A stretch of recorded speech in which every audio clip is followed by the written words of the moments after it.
Hi hello అండి. ఈరోజు Bakrid special mutton biryani చూపిస్తున్నానండి. ఫస్ట్ మటన్ మంచిగా వాష్ చేసుకొని మ్యారినేట్ చేయడం మీ వీడియో స్కిప్ అయిందండి. మటన్ వాష్ చేసుకొని దాంట్లో అల్లం వెల్లుల్లి పేస్టు, కారం, పసుపు, కొంచెం పెరుగు, కొద్దిగా ఒక నిమ్మకాయ పిండుకొని మ్యారినేట్ చేసుకొని 2 అవర్స్ ఫ్రిడ్జ్లో పెట్టుకోండి. తర్వాత ఒక కుక్కర్లో నూనె వేసుకొని మటన్ వేసేసేసి దాంట్లో కొంచెం పసుపు వేసి, నేను మ్యారినేట్ చేసేటప్పుడు పసుపు వేయటం మర్చిపోయానండి. అందుకని ఆ స్టేజ్లో ఇప్పుడు వేసాను. ఈ 4 లవంగాలు, ఒక దాల్చిన చెక్క, ఒక యాలుక్కాయ, అనస పువ్వు వేసేసేసి కుక్కర్ మూత పెట్టేసి హై ఫ్లేమ్ మీద 5 విజిల్స్ వచ్చేదాకా ఉడకనిద్దాము.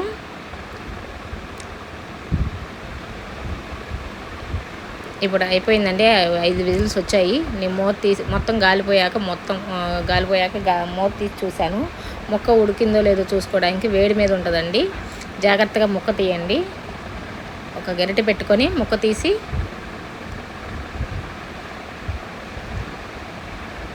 వేరే చిన్న స్పూన్ తీసుకొని, నేను వీడియోలో చూపిస్తాను చూడండి.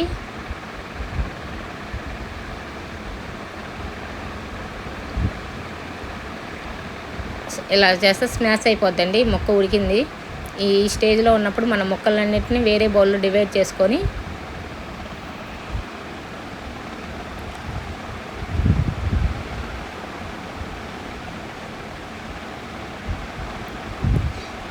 ఇలా సపరేట్ చేసుకోవాలండి ముక్కలన్నిటినీ. ఎందుకంటే ఈ వాటర్తోనే మనం రైస్ వండుతామండి. ఒక దబరాలో నెయ్యి వేసుకొని 3 స్పూన్స్, కొంచెం ఆయిల్ కూడా యాడ్ చేయండి. నేను ఆయిల్ నెయ్యితో రెండింటితో కలిపి చేస్తున్నానండి.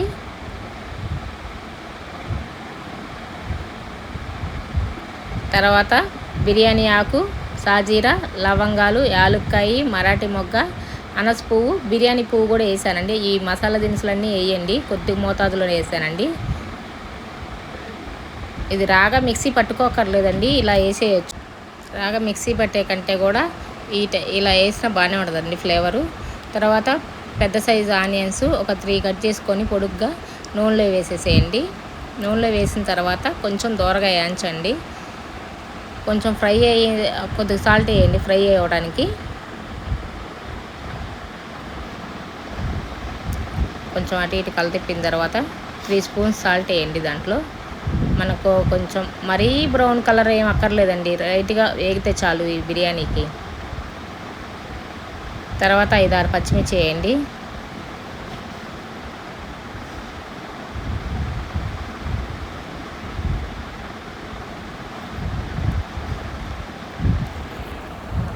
ఉల్లిపాయలు వేగిపోయాయండి చూడండి. దాంట్లో అల్లం వెల్లుల్లి పేస్ట్ ఒక 3 స్పూన్స్ వేసాను.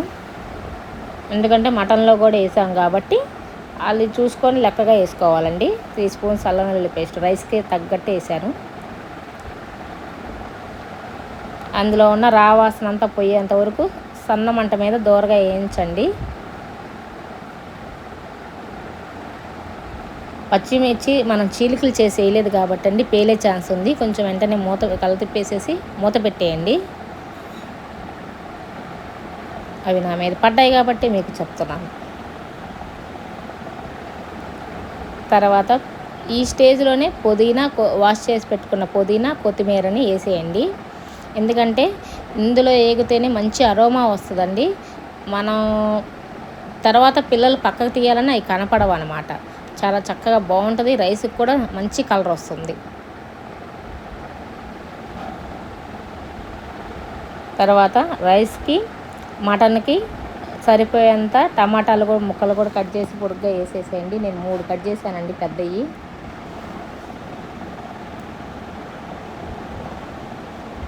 టమాటాలు కొంచెం అటు ఇటు కలతిప్పి స్పూన్తో తిప్పండి, గెరెటితో తిప్పండి. తర్వాత సన్న మంట మీద టమాటాలన్నీ మగ్గిపోయేంత వరకు ఉంచండి. టమాటాలు మగ్గిపోయాయి చూసారా. పూర్తిగా మగ్గిన తర్వాతనే మటన్ ముక్కలు వేసేసి, మనం ఫస్టే ఉడకబెట్టుకున్న మటన్ ముక్కలు వేసేసి ఒక్కసారి అటు ఇటు తిప్పిన తర్వాత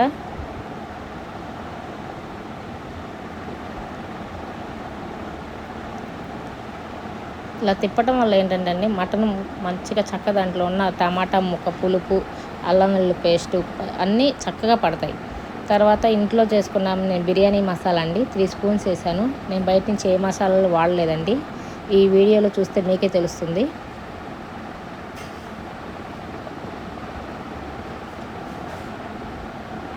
ఒకసారి తిప్పేసేసేయండి.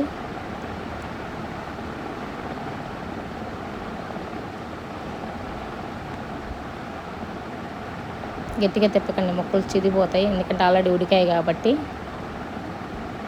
తర్వాత ఒక కొబ్బరికాయ పట్టదు కానండి, ఒక కొబ్బరి చిప్ప చిన్న ముక్కలుగా కట్ చేసి పెట్టుకొని దాంట్లో 2 స్పూన్స్ నువ్వులు, 2 స్పూన్స్ గసగసాలు, జీడిపప్పులు కొన్ని వేసి మిక్సీ పట్టుకోండి. ఆ పేస్ట్ 3 స్పూన్స్ 4 స్పూన్స్ వేసేసేయండి. నేను కొబ్బరి పేస్టే వాడతానండి, కొబ్బరి పాలు వాడను. చాలామంది కొబ్బరి పేస్ట్ వాడరు, అవాయిడ్ చేస్తారు, కానీ వాడండి, టేస్ట్ చాలా బాగుంటుంది. పచ్చి కొబ్బరి చాలా హెల్త్కి మంచిదండి. కేరళ వాళ్ళకి స్కిన్ గ్లోనెస్ ఆట కానీ హెయిర్ గ్రోత్కైనా కానీ కొబ్బరి ఎక్కువగా వాడతారు. చూడండి అటు సైడు. ఇప్పుడు కొబ్బరి పేస్ట్ వదిలేస్తున్నారు. తర్వాత ఫస్ట్ వాష్ చేసి పెట్టుకున్న ½ అన్ అవర్ ముందు వాష్ చేసి పెట్టుకున్న బియ్యాన్ని వేసేస్తున్నానండి. ఇలా ఈ మటన్ ముక్కల మీద వేసేయండి. రైస్ని మొత్తం వాటర్ లేకుండా వేయండి.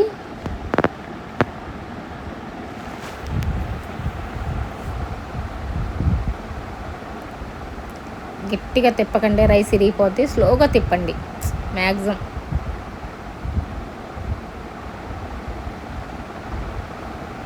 కొంచెం ఆ రైస్కి మసాలాలు పట్టడానికి వరకు కొంచెం లైట్గా తిప్పి స్ప్రెడ్ చేసి ఉంచండి 2 మినిట్స్. తర్వాత మనం వాటర్ రెడీ చేసుకునేదాకా నాకు మటన్ ఉడకబెట్టిన వాటిలో నీళ్ళు 1.5 గ్లాసున్నర అయ్యాయండి. నేను పక్కనే 1.5 గ్లాసున్నర కాగబెట్టాను. అంటే 2 గ్లాస్ బియ్యానికి 3 గ్లాస్ వాటర్ పోసానండి. 1.5 నాకు స్టఫ్డ్ వాటర్ అయినాయి, 1.5 వేరే కెటిల్లో కాగబెట్టాను. అవి మొత్తం కలిపి 3 గ్లాస్. అర్థమైంది అనుకుంటా మీకు. ఏం లేదండి, మనకి గ్లాస్కి గ్లాసున్నర తీసుకున్నట్టు. నేను 2 గ్లాస్ తీసుకున్నాను కాబట్టి 3 గ్లాస్ వాటర్ తీసుకున్నాను, అంతే. లాగ్ ఏం లేదండి, సింపుల్.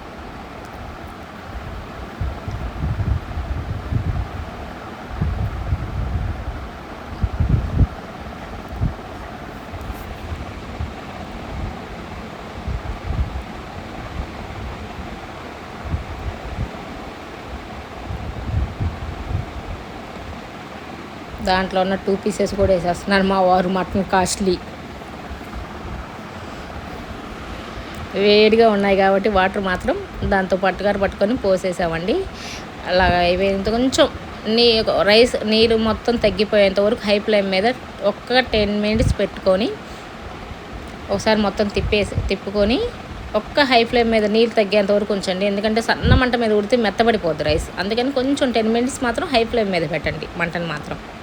తర్వాత ఈ స్టేజ్లో మనం ఉప్పు చూసుకుందామండి. ఎందుకంటే ఈ స్టేజ్లోనే ఉప్పు వేయగలవు, మనం అసలు ఉప్పు వేయలేదు కాబట్టి. మ్యారినేట్ చేసిన దాంట్లో ఉప్పేనండి, నేను ఉల్లిపాయలకు వేగడానికి అంతే వేసా కాబట్టి నేను చూపిస్తున్నాను, చూసారా. ఇప్పుడు ఈ 4 ఏళ్ళకు సరిపోయేంత ఉప్పు 2 స్టెప్పులుగా వేసానండి, అంతే. 2 టైమ్స్ వేసాను. ఒకసారి మొత్తం కలిపి చూసుకున్నాక నాకు అప్పటికి సరిపోలేదు, కొంచెం వేసాను, కొంచెం వేసేసాను. తర్వాత 4 నిమ్మకాయలు పిండుకొని పెట్టుకున్న రసాన్ని కూడా వేసేసానండి. కొంచెం నీరు మొత్తం తగ్గిపోయింది చూసారా. అప్పుడు వేసేసి కొంచెం అక్కడక్కడ నెయ్యి కూడా ఒక 4 స్పూన్స్ వేసి నెయ్యి కూడా వేసానండి. మటన్ అన్నం దమ్ అవ్వడానికి మాత్రం మూత పెట్టేసేసి బరువు ఏదైనా పెట్టేసేయండి. 20 మినిట్స్ మంటం సన్న మంట మీద పెట్టేసేసేయండి, వదిలేయండి. ఇంకా అది ఆటోమేటిక్గా అయిపోతుందండి రైసు. తర్వాత మూత తీసి చూస్తే చూడండి, అసలు ఎక్కడ అతుక్కోకుండా రైస్ అసలు కలర్ఫుల్గా, మనం ఏమి కలర్స్ వాడలేదు, ఏ మసాలాలు బయటికి వాడలేదండి. చాలా బాగుంటుంది టేస్ట్. ఈసారి మాత్రం ఈ మెథడ్ ట్రై చేయండి. ట్రై చేసి బాగుందో లేదో కామెంట్ చేయండి నాకు, ఓకే. ఎక్కడ అతుక్కోలేదండి రైస్ మాత్రం. టేస్ట్ మాత్రం చాలా బాగుంటుంది. ఈ బక్రీద్కి మాత్రం మస్ట్ అండ్ షుడ్ ట్రై చేయండి. ట్రై చేసి ఎలా వచ్చిందో నాకు కామెంట్ చేయండి. ఇది రైస్ మాత్రం అలా గట్టితో తిప్పితే పాడైపోద్ది కాబట్టి ఒక్కసారి మనం కిందకి పైకి అన్నామంటే రైస్ లెవెల్లో చక్కగా అయిపోద్ది, ఉన్న నీరు మొత్తం ముగిలిపోతుంది.